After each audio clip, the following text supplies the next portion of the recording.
लोकसभा आणि 10 विधानसभांचा दांडगा अनुभव। शह आणि काट शहाचे राजकारण, जनतेच्या प्रश्नांना नेत्यांची उत्तरे, समाजकारण आणि राजकारण, मस्त नेते आणि त्रस्त जनता, काय म्हणतो 5 वर्ष न दिसणाऱ्या नेत्यांबद्दल समाज। एक बार फिर से अपने राजनीतिक प्रतिद्वंदियों पर उछाला जाएगा कीचड़। काय आहेत सर्वसामान्यांच्या समस्या।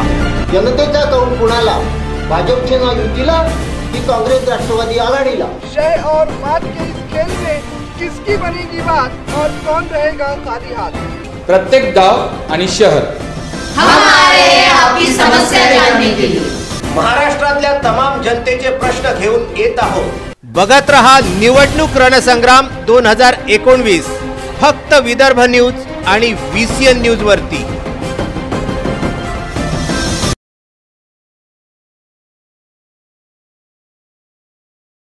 चलिए, स्वागत है एक बार फिर से आप सभी का हमारे इस खास प्रोग्राम निवडणूक रणसंग्राम 2019 में।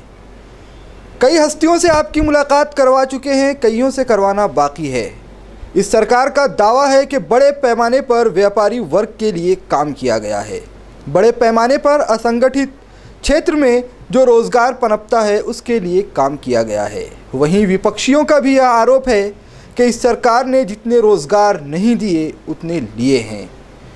आरोप यह भी है कि सरकार की योजनाएं विज्ञापनों से इतर कुछ नज़र नहीं आती।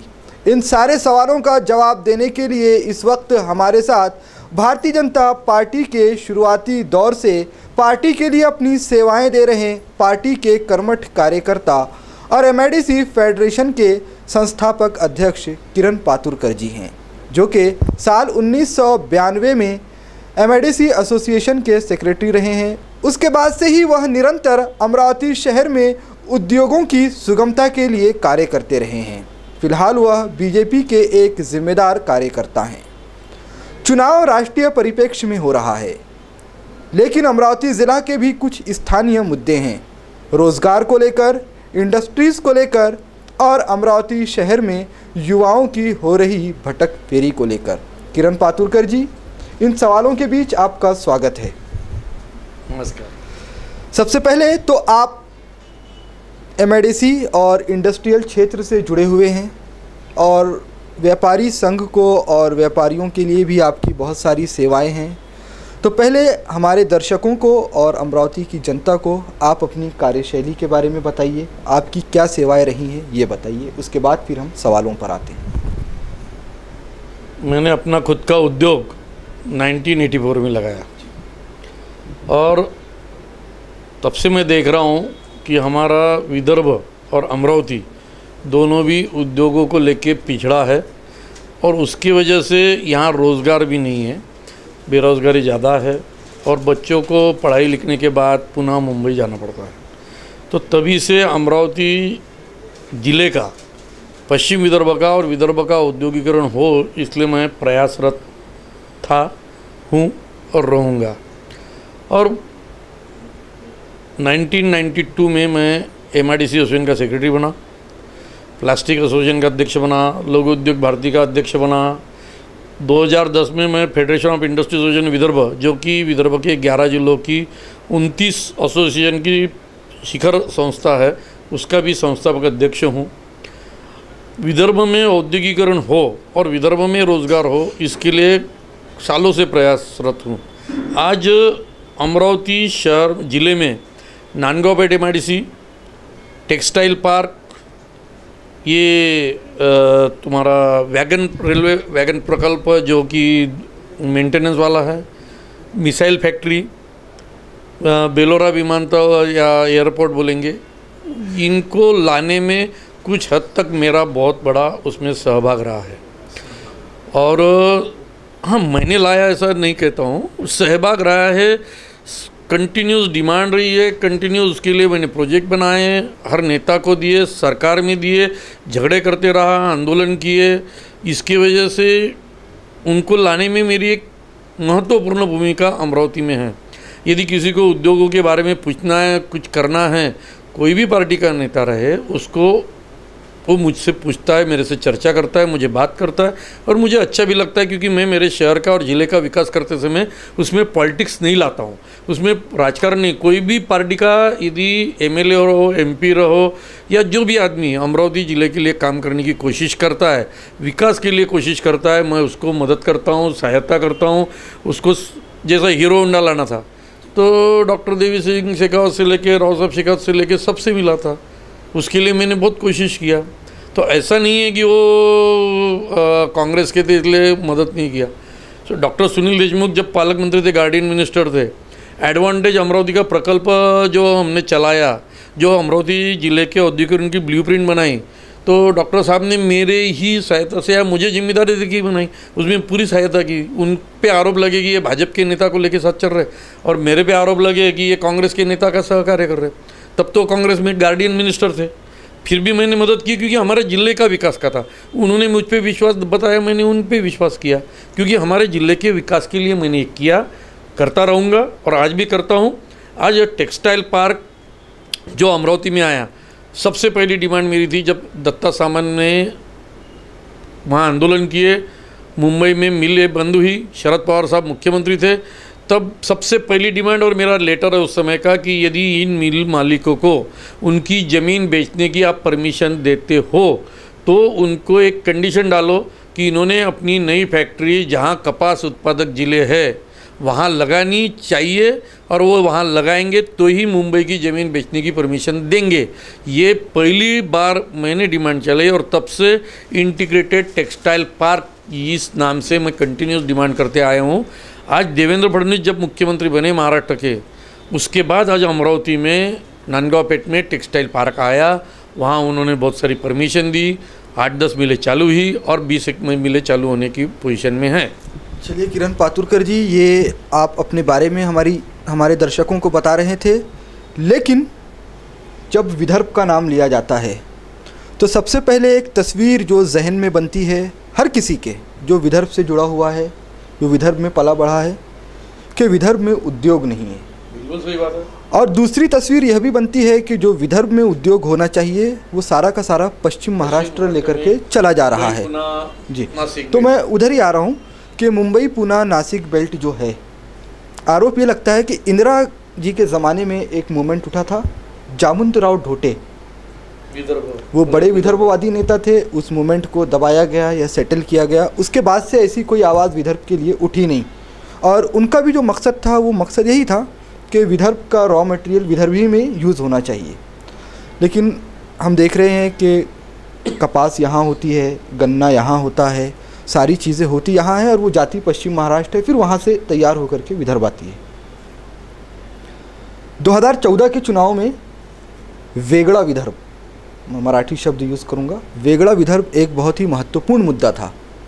खुद मुख्यमंत्री देवेंद्र फडणवीस खामगांव से लेकर नागपुर तक बड़ी बड़ी झांकियों के साथ पहुँचे थे और ये वादा उन्होंने विदर्भ लोगों से किया था कि मैं विदर्भ अलग करके दूंगा, विदर्भ को उद्योग दूंगा। न विदर्भ अलग हुआ और न विदर्भ में उद्योग उस पैमाने पर आया जैसा आना चाहिए था, एक अपवाद नागपुर छोड़ दिया जाए तो। इसमें आपने जो बात कही पहली वाली कि विदर्भ में उद्योग नहीं था, पश्चिम महाराष्ट्र पर्टिकुलरली मुंबई पुणे नासिक बेल्ट में लगा, कुछ हद तक औरंगाबाद, ये सही है। और इसकी जिम्मेदारी ये थी कि महाराष्ट्र का जो पावर सेंटर है तो पश्चिम महाराष्ट्र रहा, चाहे यशवंतराव चौहान हो, चाहे वसंतदादा पाटिल हो, चाहे शरद पवार हो, ये सब के सब पश्चिम महाराष्ट्र से थे, पुणे से थे और पावर सेंटर वहाँ था पुणे में, पश्चिम महाराष्ट्र में। इसके वजह, पूरी बात करने दो मुझे, इसके वजह से ही जो भी विकास हुआ उधर हुआ। विदर्भ कभी महाराष्ट्र में शामिल होना नहीं चाहता था, हुआ, उन्होंने आश्वासन दिए मगर विदर्भ का विकास नहीं किया, इसलिए विदर्भ और बाकी जगह कांग्रेस की सत्ता उखाड़ फेंकी लोगों ने। और विदर्भ विकास के लिए अलग विदर्भ को चाहे लोगों ने सपोर्ट नहीं किया हो जामवंतराव ढोटे के बाद, मगर विदर्भ का विकास होना चाहिए, विदर्भ का डेवलपमेंट होना चाहिए, विदर्भ में उद्योग आने चाहिए, विदर्भ में रोजगार होना चाहिए, इसके लिए लोग लालायित थे और लोगों का पाटिंबा था और लोगों ने इसलिए भाजपा के लोगों को चुन के दिया 2014 में। पूरी बात नहीं हुई। और उस समय सबसे बड़ी जो कोई बात हुई होंगी, पावर शिफ्ट हुआ। पावर शिफ्ट पश्चिम महाराष्ट्र से विदर्भ में हुआ। वजह थी नितिन गडकरी साहब केंद्र में मिनिस्टर बने, वजह थी देवेंद्र फडणवीस महाराष्ट्र के मुख्यमंत्री बने, वजह थी सुधीर मुनगंटीवार महाराष्ट्र के अर्थमंत्री बने। ये 3 बड़े नेता विदर्भ से थे और इन्होंने पिछले 5 साल में विदर्भ में जो नहीं था वो पैसा भी लाया, संस्थाएं भी लाई, उद्योग भी लाए। इसकी वजह से आज विदर्भ में आप देखेंगे, रास्ते देखेंगे, औद्योगिकरण देखेंगे, सिंचन प्रकल्प देखेंगे, बहुत बड़े पैमाने पे आए। एजी पंप है वो भी बड़े पैमाने में, उसकी वजह ये 3 नेता थे। और आगे 5 साल मिले तो विदर्भ आपको पश्चिम महाराष्ट्र से भी आगे दिखेगा, यदि विदर्भ में फिर से भारतीय जनता पार्टी की सत्ता आई तो। विपक्षी नेताओं का जब मैं नागपुर में कार्य किया करता था तो अधिवेशन के दौरान उपनेता प्रतिपक्ष विजय वडेट्टीवार से मेरी मुलाकात हुई। उन्होंने उस समय बताया था कि जो देवेंद्र फडणवीस अलग विदर्भ की बात करते थे, अब उन्हें महाराष्ट्र जैसे बड़े राज्य की सत्ता मिल चुकी है। और मुझे नहीं लगता कि जो व्यक्ति महाराष्ट्र जैसे धनी राज्य की सत्ता पर बैठा हो, वो महाराष्ट्र की सत्ता छोड़कर अलग विदर्भ बनाकर एक छोटे से राज्य का मुख्यमंत्री बनना चाहेगा। क्या ये जो आरोप लग रहे हैं ये सही है कि उन्होंने सत्ता के मुंह में विदर्भ से जो वादा किया था उसको भुला दिया? पहले तो सोच ही गलत है। बेसिक विदर्भ के लोगों की जो इच्छा है वो है विदर्भ का विकास। विदर्भ का विकास होता है, विदर्भ में उद्योग आते हैं, विदर्भ के लोगों को विदर्भ में रोज़गार मिलता है, यहाँ सिंचन की व्यवस्था होती है, यहाँ का काश्तकार सुखी होता है। तो पहले लोग ये चाहते हैं, बाद में अलग विदर्भ की बात करते हैं।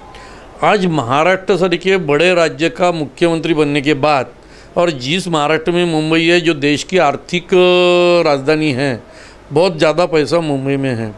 यदि महाराष्ट्र का मुख्यमंत्री विदर्भ का एक पुत्र देवेंद्र फडणवीस के रूप में वहाँ बैठा है और उसके वहाँ का पैसा वो विदर्भ के विकास के लिए ला रहा है, तो क्या गलत है? आज विदर्भ में आप देखिए, जितने पिछले 5 साल में एजी पंप मिले कभी नहीं मिले, बिजली मिली कभी नहीं मिली, बिजली के लिए जितने पैसे आए कभी नहीं मिले। विदर्भ के उद्योगों के लिए हर साल 1000 करोड़ का प्रावधान हुआ सब्सिडी के लिए, कभी नहीं हुआ। पहली बार देवेंद्र फडणवीस सरकार में हुआ। अमरावती में टेक्सटाइल पार्क बना, 7-8 हज़ार लोगों को रोज़गार मिला, पहली बार बना। डिफेंस के 3000 करोड़ के प्रोजेक्ट नागपुर में आ रहे, पहली बार आ रहे। मेट्रो पुणे से पहले नागपुर में चालू हो रही। ITI सर के बड़े बड़े संस्थान, एम्स सर के संस्थान नागपुर में, IIM सर के संस्थान नागपुर में आए, वो देवेंद्र फडणवीस और नितिन गडकरी की वजह से आए। आज डिफेंस की जो स्कूल वहाँ चंद्रपुर में खुली, मुनगंटीवार की वजह से खुली। सुधीर मुनगंटीवार की वजह से आज जो वनों का विकास हो रहा, जंगल का विकास हो रहा, वो और जंगल कहाँ है? विदर्भ में है। ये सुधीर मुनगंटीवार की वजह से हुआ। एक वो अर्थमंत्री बनने की वजह से सब पैसा इरिगेशन के जितने भी प्रोजेक्ट रुके थे उसके लिए पैसा किसने दिया? मुनगंटीवार जी ने दिया, देवेंद्र फडणवीस जी ने आयास बोला और गडकरी साहब ने केंद्र से दिया। तो सीधी बात है भाई, पैसा महाराष्ट्र में है। आज तक उन्होंने विदर्भ का शोषण किया, तो आज हमारा आदमी यदि मुख्यमंत्री है, अर्थमंत्री है, केंद्र में मंत्री है, तो हम क्यों नहीं उन पैसों से अपना विकास कर ले? तो सीधी बात है, हम कर रहे हैं। ये सही बात है, अच्छी बात है, क्या गलत है? आपने पातुरकर जी विदर्भ के जंगलों की बात की, तो एक बात और आपके संज्ञान में ला दूं कि जंगल से जुड़ा एक समाज जिसे हम आदिवासी कहते हैं, आदिवासी समाज सरकार की कुछ योजनाओं से खासा नाराज़ है। उनके आंदोलन, उनके संघर्ष सड़कों पर देखे गए और किस तरीके से पुलिस ने उनके खिलाफ बल का प्रयोग किया वो भी देखा गया। इस बार आदिवासी समाज में रोष है और अमरावती ज़िला आदिवासी बहुल ज़िला के रूप में भी देखा जाता है। इसका कितना असर है? इसमें थोड़ी सी आप गलत ये कर रहे हैं। आदिवासी समाज के प्रॉब्लम है, ये सच्चाई है, मगर आदिवासी समाज में रोष है ये थोड़ा गलत है। यदि आदिवासी समाज में रोष रहता है तो मेड़घाट का आमदार बीजेपी का नहीं होता। यदि वो 2014 का था सर वो 2014 गडचिरोली हो, चिमूर हो, आमदार और सांसद। आप 2014 की बात बताइए सर, पहले की। मैं 14 के बाद की बात बोल रहा हूँ। यदि तो उम्मीदों पर वोट दिया गया, मैं इससे सहमत हूँ। आज भी चुन के आ रहे भाई, आज भी हमारे ही लोग, भाजपा के लोग चुन के आएंगे। इसकी वजह ये है कि कुछ लोग आदिवासी जो है और बाहर के लोग जो है जिनको वो जांगड़ी बोलते हैं, उनमें कुछ संघर्ष है। हम लोग चाहते हैं कि हमारी संस्कृति के हिसाब से आदिवासी चले, वो चाहते हैं कि उनके हिसाब से चले। मैं इसलिए आप इसके साथ कह सकता हूँ ऑथेंटिसिटी के साथ कि 1994 में मैं पहला आदमी हूँ जिसने कुपोषण का मुद्दा समाज के सामने लाया। उसमें भारतीय जनता पार्टी ने आंदोलन किया और 1994 से लेके 2006 तक 12 साल नागपुर हाईकोर्ट और मुंबई हाईकोर्ट में मैंने केस चलाई, महाराष्ट्र सरकार वर्सेस किरण पातुरकर कुपोषण की केस चली। इसलिए मुझे बहुत अच्छे तरीके से, और 317 गांव है मेरघाट में, उसमें से 155 गाँव में मैं खुद जाके आया हूँ। आंगनवाड़ी की समस्या हो, वहाँ के गर्भवती महिलाओं की समस्या हो, ग्रेड 3 और 4 के बच्चों की समस्या हो, या वहाँ के रास्तों की समस्या हो, ये सब सरकार के सामने मैंने लाई, हाईकोर्ट के सामने मैंने लाई, वहाँ से आदेश प्राप्त किए। इसलिए बहुत अच्छी तरह से मुझे जानकारी है वहाँ की समस्या होगी। इसलिए वहाँ का समाज भारतीय जनता पार्टी के खिलाफ है और सरकार के खिलाफ है ऐसा नहीं। कुछ लोग जानबूझ के जो नक्सलाइट मूवमेंट से प्रभावित है वो आदिवासियों की परिस्थितियों का लाभ उठा के सरकार के खिलाफ, चाहे सरकार किसकी भी रहे, कोशिश करते हैं। ये गलत है। एक आरोप ये भी लगता है पातुरकर जी आप लोगों पर कि एक तो आप लोग विरोध की आवाज़ को दबाते हो। अच्छा। भारतीय जनता पार्टी की जो सरकार है वो अपने विरोध में कुछ सुनना नहीं चाहती। अच्छा। जो न्यूज़ रिपोर्टर्स विरोध में खबरें छापते हैं उनकी नौकरियां चली जाती है। अच्छा। आरोप ये भी है। और जो कम्युनिस्ट विचारधारा के जो राइटर्स हैं या जो पत्रकार हैं, आजकल आप लोग उन्हें भी शहरी नक्सलाइट बताने लगे हो। ये आरोप करना भारतीय जनता पार्टी में फैशन है। ये तो मीडिया की फैशन है कि बस भारतीय जनता पार्टी में आरोप करते चलो। हमारे पे आरोप चलता था कि ये ब्राह्मणों की और बनियों की पार्टी है। बहुजन समाज ने हमें एक्सेप्ट किया। पहले आरोप लगता था कि ये शहरी लोगों की पार्टी है, हम ग्रामीण में हर जगह से चुन के आ रहे। आज हमारे पे आरोप लग रहे, मोदी जी भी आरोप लगते हैं हुकुमशाह है। सबसे ज़्यादा लोकशाही पद्धति से हम काम करते हैं क्यों? हमारी पार्टी में खानदानी परंपरा नहीं है प्राइम मिनिस्टर बनाने की। कोई भी चाय वाला प्राइम मिनिस्टर बनता है, कोई भी गडकरी पोस्टर चिपकाने वाला मंत्री बनता है। ये हमारी परंपरा है, उनके घर के बच्चे आए हुए नहीं हैं। इसलिए हमारे पे आरोप लगाना ये फैशन कि आवाज़ दबाते हैं। काय की आवाज़ दबाते हैं? हम किसकी आवाज़ नहीं दबाते हैं। आवाज़ दब गई। अरे भाई, जब कश्मीर में कोई मरता है तो ये जो गैंग है, जो राजीनामा गैंग जिसको बोलते हैं, कभी कभी इन्होंने आवाज़ उठाया, वहाँ के सब हिंदुओं को लात मार के भगाया कश्मीर से, कभी इन्होंने इस्तीफे दिए? और जब एक आधा कोई मर जाता है तो ये तुरंत इस्तीफे देने को आ जाते। उस पर हमारा क्या दोष है भाई? पूरे दुनिया को और देश को दिखता है ये, उस पर हम कहाँ उनको आरोप कर रहे हैं? ये गलतफहमी है। कश्मीर की बात आप कर रहे हैं। एक बच्ची पर निंदनीय अत्याचार हुआ था, रेप की घटना हुई थी, और जो रेपिस्ट थे उनके समर्थन में कश्मीर के भारतीय जनता पार्टी के नेता आए थे। ये कितना स्वाभाविक था? किसी पे भी रेप होना, किसी भी कोई समाज की रहो, कोई धर्म की रहो, हम उसके खिलाफ है। मैं उसका निषेध करता हूँ। और वो चाहे कोई भी पार्टी की रहे, कोई भी समाज के रहे, कोई भी धर्म के रहे, उनको कोई भी फेवर करेगा नहीं। मैं फेवर नहीं करूँगा, भारतीय जनता पार्टी फेवर करती नहीं, एकदम क्रिस्टल क्लियर है। इसलिए यदि वो आज तक वो सिद्ध नहीं हुआ किसी ने किए है, मगर यदि आपका जो सवाल जिस डायरेक्शन में जा रहा वो यदि जुड़े भी होंगे तो हम उनको बख्शेंगे नहीं, उनको उनकी सज़ा मिलेंगी, उसके लिए कड़े प्रावधान किए गए हैं।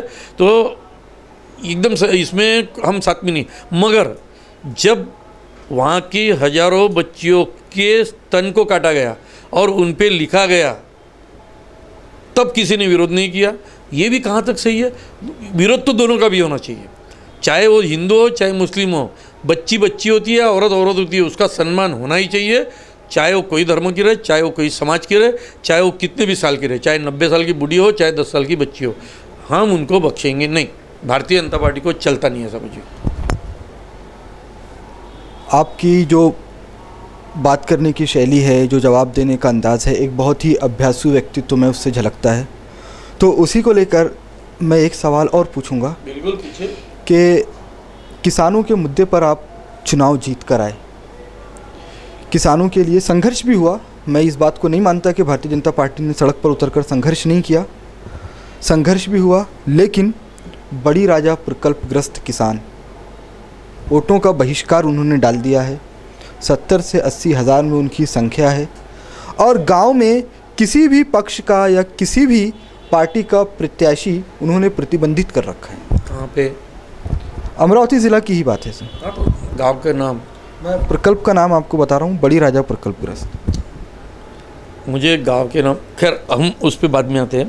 पहली बात कि अपने देश में शुरू से 1947 से कांग्रेस की सरकार आई, नेहरू जी प्राइम मिनिस्टर बने, उस समय से कभी भी सही दिशा से सही तरीके से काश्तकारों की तरफ ध्यान नहीं दिया गया, क्योंकि पूरी दुनिया एग्रीकल्चर से इंडस्ट्रियलाइजेशन की तरफ गई, पैसा उसमें था, रोज़गार उसमें था, और हमारी जो जनसंख्या है उस समय 70% से ज़्यादा कृषि पे आधारित थी, जबकि कृषि की जो ज़मीन है वो कम है।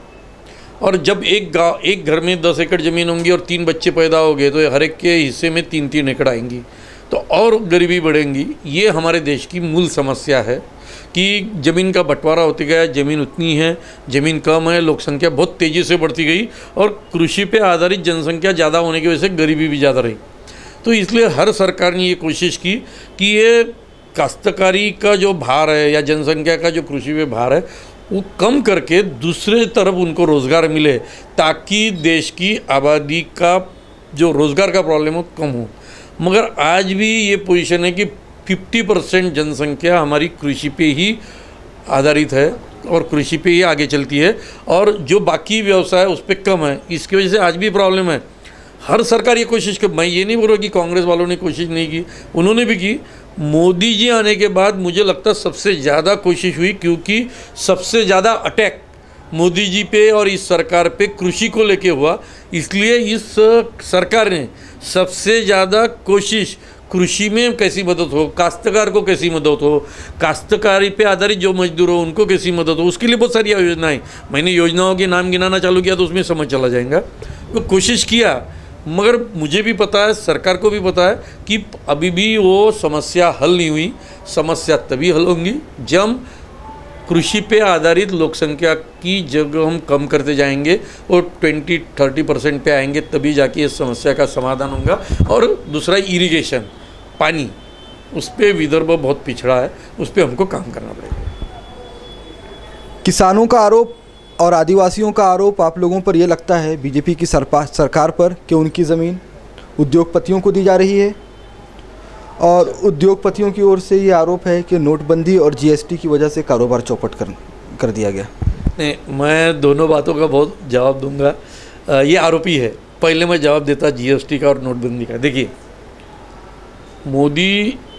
नरेंद्र मोदी 2014 में चुन के आए, उसमें एक बहुत बड़ी समस्या या बहुत बड़ा प्रॉब्लम जो था भ्रष्टाचार। कांग्रेस के 10 साल के राज में जितना भ्रष्टाचार हुआ, लोग परेशान थे, चिढ़े हुए थे, गुस्से में थे। इसकी वजह से उन्होंने मोदी जी को चुन के दिया, और मोदी जी का वादा था मैं काले पैसे को बाहर निकालूंगा, भ्रष्टाचार के खिलाफ लड़ाई लड़ूंगा। तो मोदी जी ने आने के बाद काले पैसे पे सर्जिकल स्ट्राइक किया, नोटबंदी लाई, जीएसटी लाया। अब जीएसटी की वजह से नंबर 2 का धंधा करना मुश्किल हो गया, रेरार आया, बहुत सारे नए कानून आए, जिसकी वजह से अब और डिजिटलाइजेशन हुआ, बैंक से व्यवहार करना पड़ रहा। इसकी वजह से स्वाभाविक रूप से 1 नंबर का बिजनेस बढ़ रहा है।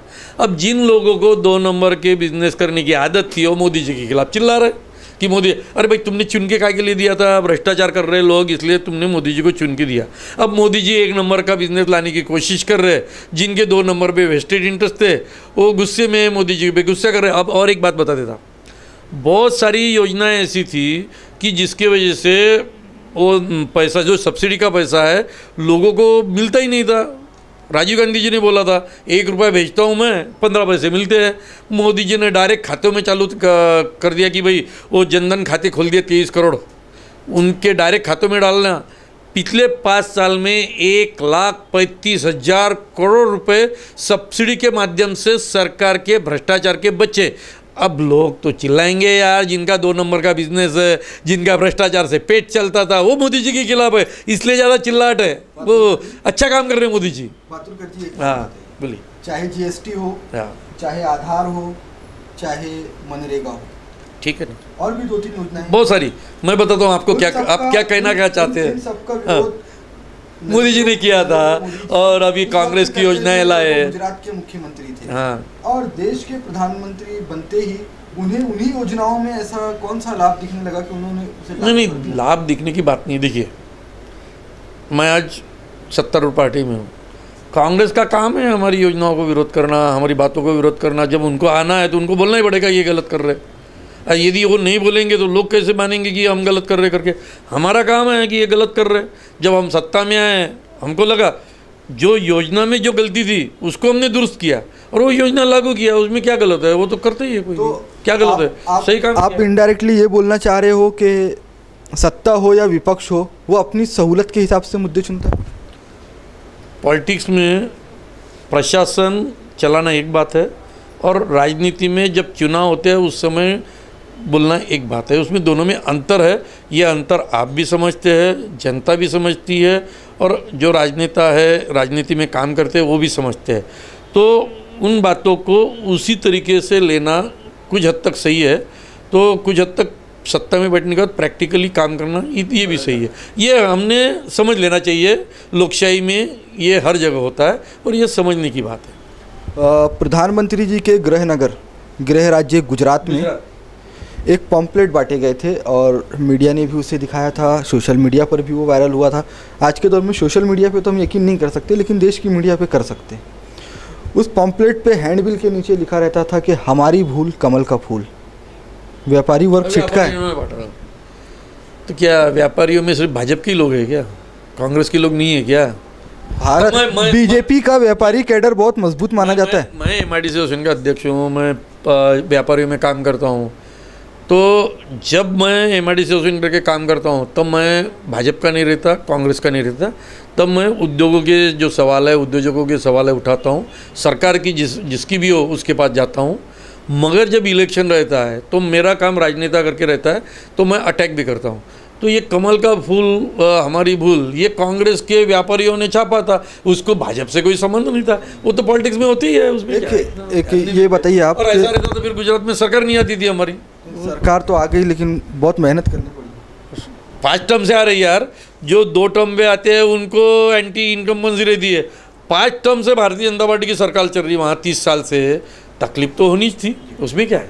आगे चलेंगे। पातुरकर जी, मुझे ये बताइए कि अमरावती ज़िला में अलग अलग जगह पे इंडस्ट्रियल स्पेस छोड़ा गया है MIDC के अंतर्गत, लेकिन बहुत सारी जगह ऐसा देखा गया है कि उद्योजकों ने लैंड एक्वायर कर ली, लेकिन अभी तक उस पर उद्योग शुरू नहीं किया। इसमें इस सरकार ने बहुत अच्छा काम किया। ये हमारे सभी एसोसिएशन की डिमांड थी कि जिन लोगों ने ज़मीन लेके रखी है और वहाँ उद्योग नहीं लगा है, उनसे वो ज़मीन को वापस लो। अब वो क्या था, उसमें एक दिक्कत ये थी सरकार की कि उस समय जिस जो कानून उस समय थे, तो जब मैंने ज़मीन लिया, समझ लो 1982 में, उस समय था कि हम D+ में हैं। यदि मैंने ज़मीन लिया तो मुझे 7 साल के लिए उद्योग लगाना था और 2 साल का एक्सटेंशन मिलता था, 9 साल थे। अब ऐसे जब तक वो 9 साल निकलते नहीं, और एक्सटेंशन देने के अधिकार बहुत थे, पैसे भर दो एक्सटेंशन ले लो, तो इसके वजह से ये होता था कि उस आदमी को कंटिन्यूशन में एक्सटेंशन मिलता था और बढ़ाते रहता था वो मियाद। अब फिर हमने बहुत पीछे लगे MIDC, अलग अलग सभी जिलों के एसोसिएशन, और इस सरकार ने ये ख़त्म ही कर दिया। अब खाली प्लॉट बेच नहीं सकते, 3 साल में उद्योग लगाना है। यदि उद्योग को बेचना है तो उसके लिए BCC कंपलसरी कर दिया, 15% उसमें बांधकाम कंपलसरी कर दिया। इतनी सारी प्रावधान है कि अब यदि किसी को उसका उद्योग का गैरफायदा उठाना है, बेचना है, व्यापार करना है, तो बहुत मुश्किल बना दिया। और बहुत सारे लोगों से ज़मीनें वापस लेके उनका बंटवारा भी किया है, मगर जिनके 7 साल 9 साल पूरे होने के उनका नहीं ले सकते, मगर वो भी ले रहे। सरकार वो कानून बनाया, तो ये सरकार ने ये भी अच्छा काम किया है। ये तो इंडस्ट्रियल बात हो रही थी, उद्योग से जुड़ी।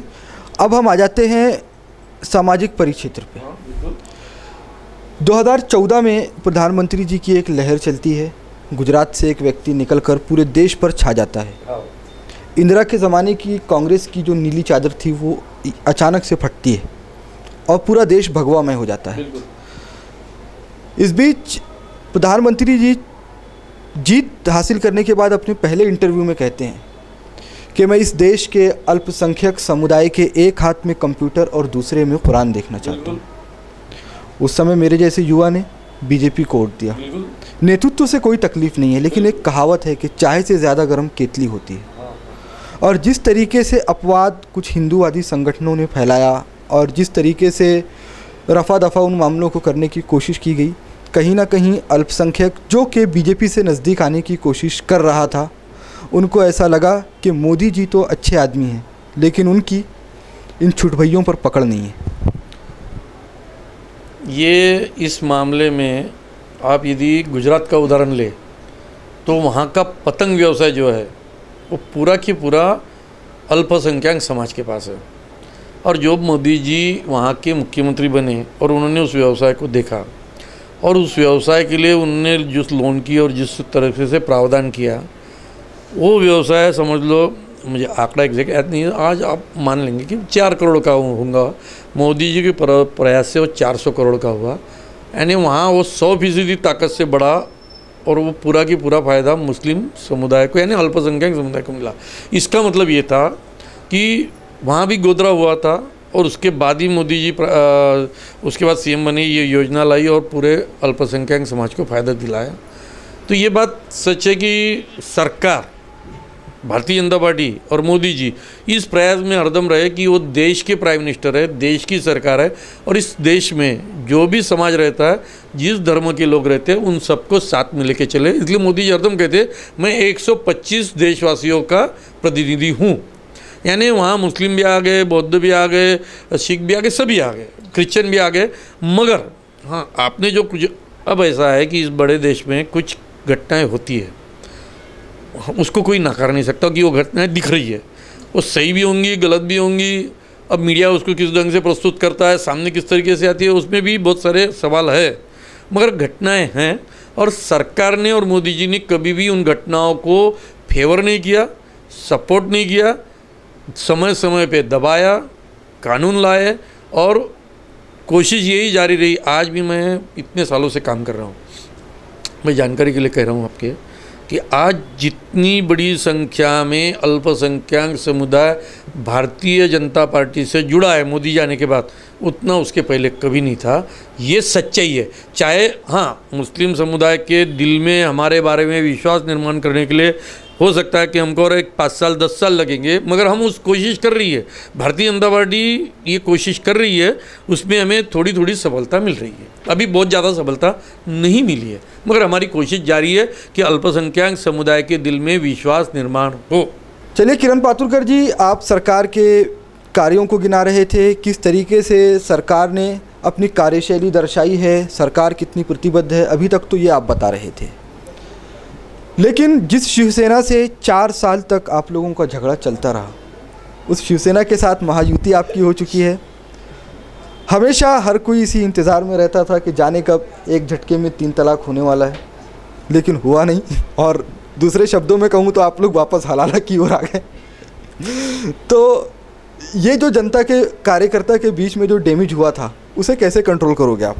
कंट्रोल तो हो गया हो, कंट्रोल क्या करने का है? कंट्रोल देखो, एक भारतीय जनता पार्टी के कार्यकर्ता की एक विशेषता है।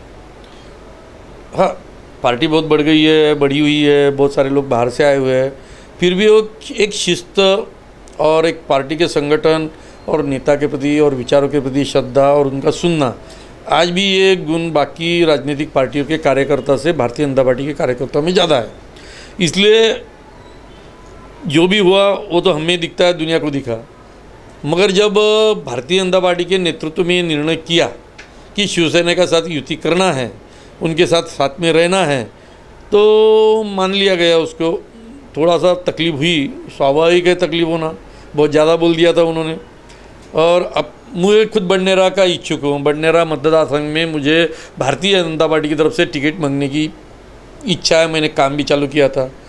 यदि वो भारतीय जनता पार्टी को मिलती है तो मैं मांगने ही वाला हूँ, उसमें कोई शक नहीं। मगर अब युति हो गई और शिवसेना की तरफ से गई तो तकलीफ तो मुझे भी हो रही है ना। मगर मैं भी पार्टी का कार्यकर्ता हूँ तो वो निर्णय को मान लूँगा, क्या करना है बाद में देखूँगा। मगर अभी जो इलेक्शन जितना आगे आया है उसमें अभी ये मुद्दा ख़त्म हो गया।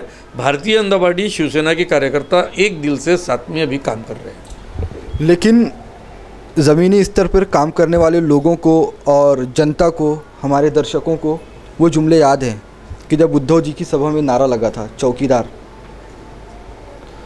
उसके बाद भारतीय जनता पार्टी के राष्ट्रीय अध्यक्ष अमित शाह जी ने और खुद मुख्यमंत्री जी ने प्रत्यक्ष रूप से शिवसेना को हफ्ता वसूली पार्टी भी कह दिया था और गठबंधन न होने पर हैसियत बता देने की भी बात कर दी थी। वो सारी चीज़ें जनता कैसे भूलेगी? हाँ, ये बात, एक बात इसमें है कि कार्यकर्ता दोनों भी इस पार्टी के, इन्होंने इस परिस्थिति को मान लिया था, वो था। अब ये तो मियाँ बीवी में झगड़े होते हैं और ऐसे तलाक के मुद्दे पे आ जाते हैं, तब तो ये सब होते हैं।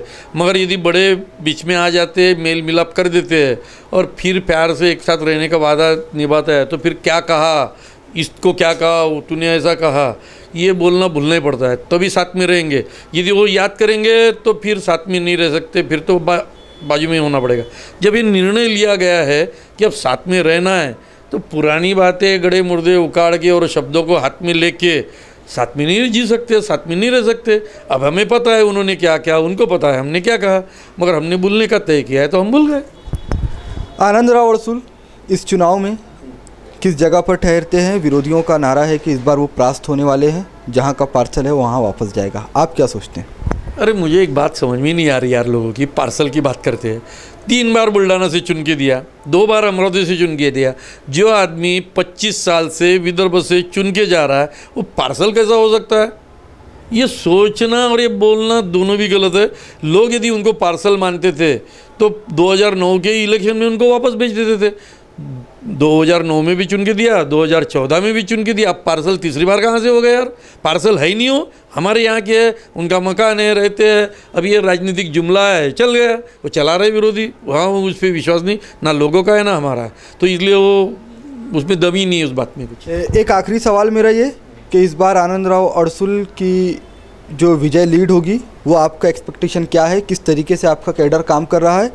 और उसके साथ ही ये कि विधायक रवि राणा की जो छवि है भ्रम पैदा करने वाली, उससे कैसे पार पाओगे आप लोग? हाँ, ये दो जो आपने सवाल पूछा, अभी अच्छा सवाल पूछा है। अभी तो हमको ही पूछ रहे थे, विरोधियों के बारे में तो पूछा ही नहीं था।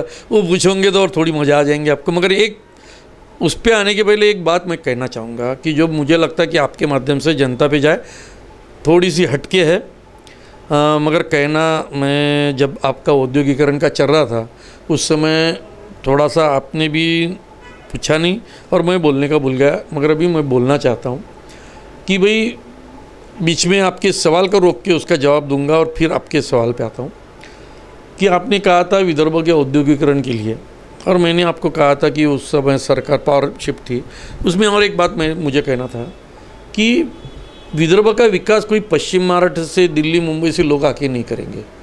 विदर्भ का विकास करना है तो विदर्भ के ही लोग कर सकते हैं। उसके लिए हमको आगे आके इंडस्ट्री लगानी पड़ेगी, हमको आके व्यवसाय करना पड़ेगा, हमको आगे आके नए नए प्रोजेक्ट खड़े करने पड़ेंगे। तो इसको ध्यान में रखते हुए मैंने एक अभियान चला के रखा है अमरावती में, उसका नाम है स्वयं सिद्ध उद्योजकता विकास अभियान। और उसके माध्यम से मेरा नारा है कि रोज़गार मांगने वाले मत बनो, रोज़गार देने वाले बनो।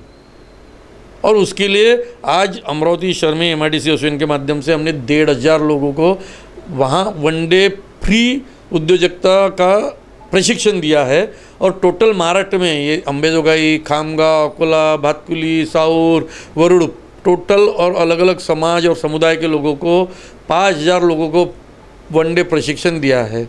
87 लोगों ने 12 डे प्रशिक्षण हमसे लिया है और उसमें से 54 लोग इंडस्ट्री और व्यवसाय खड़े कर रहे हैं इस साल में। ये बहुत बड़ी उपलब्धि है एक एसोसिएशन की और हमारी और उस अभियान की। और इस साल में मेरा टारगेट है 100 के ऊपर लोगों को रोज़गार अपने पैरों पे खड़ा करना, और वो 2-3 हज़ार लोगों को यदि रोज़गार देते हैं तो ये बहुत बड़ी और अच्छी उपलब्धि रहेंगी। मुझे ये लगता है कि इस तरीके से अभियान यदि पूरे विदर्भ में चलता है तो हम जल्दी खुद के भरोसे पे संपन्न होंगे, आगे जाएंगे। और खुद को हमने ये मांगना बोलना कि हम मागास है, हम पिछड़े हुए हैं, तो पिछड़े हुए बोलने से कोई आपकी तरफ ध्यान नहीं देता। हाँ, हम ताकतवान हैं, हमारे पास ये रिसोर्स है, हम आगे जा सकते हैं, आप कैसे नहीं दे रहे हो, ऐसे बोलने से ही लोग आपकी तरफ आते हैं। ये ध्यान देने की ज़रूरत है। और उसको ही ध्यान में रखते हुए मेरा ये कहना है कि ये एजेंडा इस इलेक्शन का होना चाहिए, ना कि हमने गाड़ियाँ कितनी मुंबई और पुणे की लाई, ना कि हम क्या कर रहे हैं। हमारा एजेंडा ये होना चाहिए कि हमने अमरावती में कितने उद्योग लाए, हमने अमरावती में इतने उद्योग लाने चाहिए, अमरावती में इतना रोज़गार हमने तय किया। आज जो रोज़गार अमरावती में हुआ वो 10वीं 12वीं BA BCom लोगों को मिल रहा है टेक्सटाइल पार्क के माध्यम से, मगर जो ITI है यानी जो पॉलिटेक्निक है, जो इंजीनियर है, जो MBA है, उनको आज भी अमरावती में रोज़गार नहीं मिल रहा है। उसके लिए हमको इंडस्ट्री लानी पड़ेगी, वो अलग टाइप की इंडस्ट्री लानी पड़ेगी। डिफेंस से रिलेटेड होंगी, इंजीनियरिंग से रिलेटेड होंगी, ऑटो से रिलेटेड होंगी, IT से रिलेटेड होंगी, ये इंडस्ट्री हमको लानी पड़ेगी। और उसके लिए दोनों भी उम्मीदवारों ने अपना एजेंडा देना चाहिए। चाहे जिसका मैं प्रचार कर रहा हूँ आनंदराव अडसुल का, उन्होंने भी, आप उनको भी ये सवाल पूछे, उन्होंने भी बोलना चाहिए कि मैं अमरावती में इंडस्ट्री लेके आऊँगा। राणा खड़े हैं तो राणा नहीं बोलना चाहिए कि मैं इंडस्ट्री लेके आऊँगा, सिर्फ ढकोसला नहीं। आज हमको, मैं विदर्भ का आदमी हूँ, विदर्भ का पुत्र हूँ, और विदर्भ के लिए मेरी भी ये डिमांड है कि आज हमको बाकी कुछ नहीं चाहिए, हमारे बच्चों को यहाँ रोज़गार चाहिए, उसके लिए यहाँ उद्योग चाहिए, बड़े उद्योग चाहिए, हमारे बच्चियों को यहाँ रोज़गार चाहिए। जो इस तरीके से बात करेंगे उसको ही चुन के देना चाहिए लोगों ने। यह मूले खुले तौर से मैं भारतीय जनता पार्टी का आदमी हूँ, शिवसेना भाजपा के आनंदराव अडसुल का प्रचार कर रहा हूँ। इसके बावजूद सबके सामने खुले दिल से बोल रहा हूँ कि ये इस तरीके से बातें किए बगैर, इन्होंने गवर्नमेंट मेडिकल कॉलेज के लिए भी बोलना चाहिए। आपने पूछना चाहिए आनंदराव अडसुल को कि क्या किया आपने पूछना चाहिए नवनीत राणा को कि गवर्नमेंट मेडिकल कॉलेज के लिए क्या करने वाले हो। आ नहीं रहा, क्यों नहीं आ रहा है?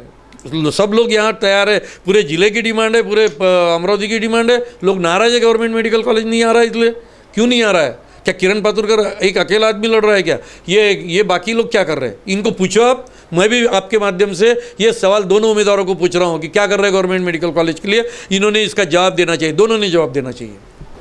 पातुरकर जी, आप हमारे दर्शकों को ये बताइए, कई बार हम खुद इस चीज़ का अनुभव कर चुके हैं कि जिस मुद्रा योजना को लेकर के बड़ी कामयाबी का डंका बजाया जाता है, बड़े बड़े विज्ञापन, होर्डिंग्स, पेपरों में विज्ञापन, टीवी में ऐड, उस मुद्रा योजना के तहत अगर कोई मेरे जैसा युवा लोन मांगने जाता है तो बैंक के अधिकारी उसको झिड़क देते हैं, लोन देते नहीं हैं, ये ज़मीनी हकीकत है।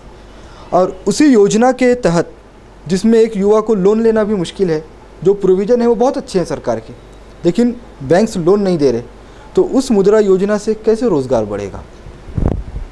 आपने जो सवाल उठाया बहुत अच्छा सवाल है। मैं इस मुद्रा योजना की राज्य स्तरीय समिति जो है उसका भी सदस्य हूँ। स्वयं रोजगार के लिए बहुत सालों से काम कर रहा हूँ। उद्योजकता विकास अभियान में चला रहा हूँ। तो मैं थोड़ा सा आपको संक्षिप्त में नहीं, थोड़ा सा इसमें डिटेल में बोलूँगा। ये जो योजना लाई मोदी जी ने, ये योजना वही आदमी ला सकता है जो ज़मीन से जुड़ा है, क्योंकि आज जिसको छोटे पैमाने पे उद्योग करना है उसके पास गारंटर नहीं होते, कोलेटरल सिक्योरिटी नहीं होती। जब मैंने 23 साल का था उद्योग लगाया तो मुझे गारंटर नहीं मिल रहे थे, बैंक लोन नहीं दे रही थी मुझे, उस समय भी नहीं दे रही थी। उस समय फिर मेरे पिताजी के पहचान से 2 आदमियों ने मेरी गारंटी लिया। मुझे 2 लाख रुपए बैंक से चाहिए थे, उन्होंने 35,000 रुपये मेरे हाथ में थमाए। उस समय मैंने उद्योग चालू किया। तो बैंक की मानसिकता उस समय भी वो थी, आज भी वही है। मगर इसकी वजह से मोदी जी ने जो योजना लाई कि इसमें गारंटर की ज़रूरत नहीं है, कोलैटरल की ज़रूरत नहीं है, बहुत सही योजना है। 10 लाख रुपए तक की योजना है, बहुत सही योजना है। मगर इसमें गड़बड़ ये है, लोगों की मानसिकता क्या है कि बैंक के पैसे ये डुबाने के लिए होते हैं। तो इसलिए बहुत सारे लोग ऐसे भी पहुंच जाते हैं कि भाई ये पैसे मिल गए तो देना ही नहीं है वापस, NPA बहुत हो जाता है। और ये एक मानसिकता लोगों की है। और दूसरी मानसिकता ये है कि बैंक वालों को ऐसा लगता है कि ये पैसे डूबने वाले, वो देने की नहीं है, उनकी लोन देने की मानसिकता उनकी नहीं है। यानी 2 बातें एक साथ हो रही है। मगर हाँ, विरोधाभास है कि भाई इसमें भी सच्चाई है कि बैंक वाले तकलीफ दे रहे हैं, वो लोन नहीं दे रहे हैं, लोगों को सही तरीके से मार्गदर्शन नहीं कर रहे, इसमें भी सच्चाई है। ये मैं खुद लोगों के साथ जाता हूँ तो खुद देखता हूँ। मेरी हर मीटिंग में मैं इस बात पे बात करता हूँ कि भाई आप फॉर्म दो, उससे फॉर्म भरवा लो, उससे कागजात लो, उसका सिविल देख लो, सब सही होगा तो उसको लोन दो। लोन देना नहीं देना ये आपके पास है, मगर आप उसको कागजात भी नहीं देंगे, फॉर्म भी नहीं देंगे, उससे प्रोजेक्ट भी नहीं लेंगे, ये गलत है। और इस पे हम बैंकों के सभी लोगों के खिलाफ है, आवाज़ उठाते हैं, कंप्लेंट करते हैं। कलेक्टर की हर मीटिंग में इससे बात होती है। तो अमरावती में पहले से पोजीशन सुधर गई। मगर ये भी सच्चाई है, बहुत सारे लोग ऐसे जाते हैं पैसे होना, अरे भाई लोन काय के लिए होना वो नहीं पता, क्या प्रोजेक्ट डाल रहे हो वो मालूम नहीं है, जगह किसकी है वो पता नहीं है। ऐसे बहुत सारे लोग मैंने खुद देखे हैं, बैंकों के पास पहुँचते हैं जिनको प्रोजेक्ट मालूम नहीं, जानकारी नहीं है, फिर भी वो लोन मांगने को है। तो फिर ऐसे लोग ही ज़्यादा कंप्लेंट करते हैं। तो इसलिए ये प्रचार बहुत ज़्यादा हो, क्योंकि सरकार के माध्यम से महाराष्ट्र में सबसे ज़्यादा लोन बांटा गया। अमरावती में 232 करोड़ रुपए बांटे। अब 232 करोड़ कम है क्या? मुद्रा बैंक के माध्यम से बांटे गए, कम नहीं है। हमने इसके लिए कार्यक्रम लिया नेहरू मैदान में, जिनको लोन दिया गया उनको सामने लाया, उनके सक्सेस स्टोरी सामने लाई। तो इसका मतलब सरकार की योजना फेल हो गई क्या? नहीं है। प्रॉब्लम ये हो रहा है कि जो लोग जिस तरीके से जा रहे हैं वो ज़्यादा चिल्ला रहे हैं, और जो बैंकों का रवैया बहुत सारी बैंकों का वो भी गलत है, इसलिए ज़्यादा चिल्लाहट है। तो ये बैंकों का रवैया तो जो सुधर गया तो जिनाइन लोग हैं उनको ही मिलेंगे, जो गलत लोग हैं उनको नहीं मिलेंगे। तो इसलिए ये योजना बहुत अच्छी है, सक्सेस भी इसमें अच्छा है। वो लोगों की मानसिकता सुधरनी चाहिए और बैंकों की, उसके लिए हम लोग सारे लोग हैं। उसके लिए मैंने ये उद्योजकता अभियान जो चलाया ना, ट्रेनिंग के माध्यम के बाद यदि वो आदमी प्रोजेक्ट रिपोर्ट लेके गया है बैंक मैनेजर के पास और वो उसका प्रोजेक्ट जिनाइन है, उसको टर्नओवर समझता है, उसको ब्रेक इवन पॉइंट समझता है, फाइनेंशियल वायबिलिटी समझती है, तो बैंक मैनेजर बोलेंगे यार इसको कुछ अनुभव है, इसने कुछ किया है। और उसके बाद बैंक मैनेजर गलत काम कर रहा है, नहीं दे रहा है, तो मैं जाता हूँ खुद, मैं बात करता हूँ बैंक मैनेजर से, बताना मुझे ये प्रोजेक्ट में गलती क्या है, तो फिर काम होता है। तो इसलिए ये जो समाज का भी काम है, राजनेता का काम है, सरकार का काम है कि ट्रेनिंग प्रोग्राम चालू करे, लोगों को वो बताए और लेके जाए। अब रही बात आपके आखिरी सवाल की, आप पूछने वाले हो कि बोल दीजिए आप। लीड की बात कर रहे हैं ना, मैं आपको एक कह रहा हूँ, एक जुमला चल रहा है, मोदी लहर ख़त्म हो गई। मैं आपको यदि ये बोलूँ कि पिछले बार से ज़्यादा स्ट्रांग मोदी लहर है तो फिर आप क्या बोलेंगे? तो वो आपका दावा है, हर कार्यकर्ता की निष्ठा अपनी पार्टी। नहीं, निष्ठा की बात नहीं कर रहा, मैं आपको बता रहा हूँ। आप यदि अभी अमरावती में देखेंगे तो लोग क्या बोल रहे हैं, मैं अभी वो वैसी की वैसी कमेंट नहीं करता जो लोग बोल रहे हैं, मगर ये बोलता हूँ कि हमको मोदी को एक बार प्राइम मिनिस्टर और बैठाना है, इसलिए हम धनुष्यबाण को वोटिंग करने वाले हैं, आनंद राव को जिताने वाले हैं, ऐसा लोग बोल रहे हैं। इसका सीधा मतलब ये है, आज वोट किसके नाम से मांगे जा रहे हैं? मोदी जी के नाम से। फोटो और पोस्टर किसके चल रहे हैं? मोदी जी के। भाई फिर मोदी जी लड़ नहीं है तो फिर मोदी के पोस्टर क्यों लगा रहे हो? मोदी के नाम से चुन के आने की बातें हो रही है। इसका सीधा मतलब है कि अभी भी जो भी कैंडिडेट चुन के आने वाले हैं, गडकरी साहब के सरीके छोड़ के, वो सब मोदी की ही नाम से आने वाले हैं। इसलिए मोदी की लहर कायम है। लोग सिर्फ पिछले बार ओपनली थी, आज अंडरग्राउंड में चल रही कि नहीं हमको एक बार मोदी ही चाहिए प्राइम मिनिस्टर। मोदी की लहर है, रहेगी, और अभी पिछले बार से लीड थोड़ा ज़्यादा रहेगा। चलिए, तो किरण पातुर जी के दावे और वादे आप सभी कुछ सुन रहे थे। उनके क्षेत्र में क्या काम हुआ है, ज़िला का कितना विकास हुआ है, इस बार की परिस्थिति क्या रहने वाली है।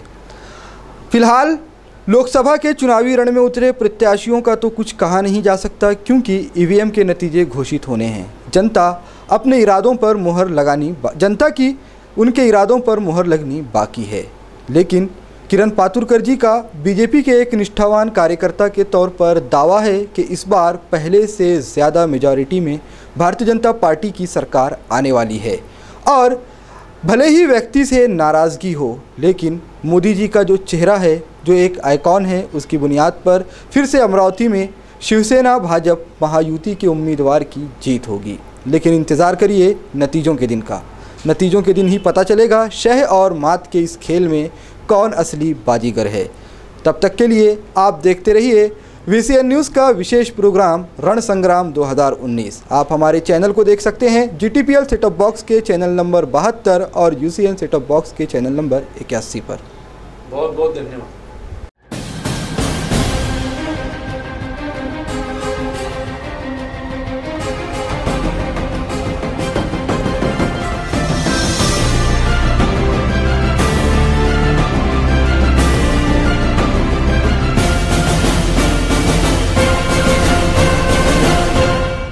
लोकसभा आणि 10 विधानसभांचा दांडगा अनुभव। शह आणि काट शहाचे राजकारण, जनतेच्या प्रश्नांना नेत्यांची उत्तरे, समाजकारण आणि राजकारण, मस्त नेते आणि त्रस्त जनता, काय म्हणतो 5 वर्ष न दिसणाऱ्या नेत्यांबद्दल समाज, एक बार फिर से अपने राजनीतिक प्रतिद्वंदियों पर उछाला जाएगा कीचड़। काय आहेत सर्वसामान्यांच्या समस्या? जनतेचा कौल कुणाला? भाजपचे नाव युतीला की काँग्रेस राष्ट्रवादी आघाडीला? शय और मात के इस खेल में किसकी बनेगी बात और कौन रहेगा खाली हाथ? प्रत्येक गाव आणि शहर हम आ रहे हैं आपकी समस्या जानने के लिए। महाराष्ट्रातल्या तमाम जनतेचे प्रश्न घेऊन येत आहोत। बघत रहा निवडणूक रणसंग्राम 2019 फक्त विदर्भ न्यूज आणि VCN न्यूज वरती।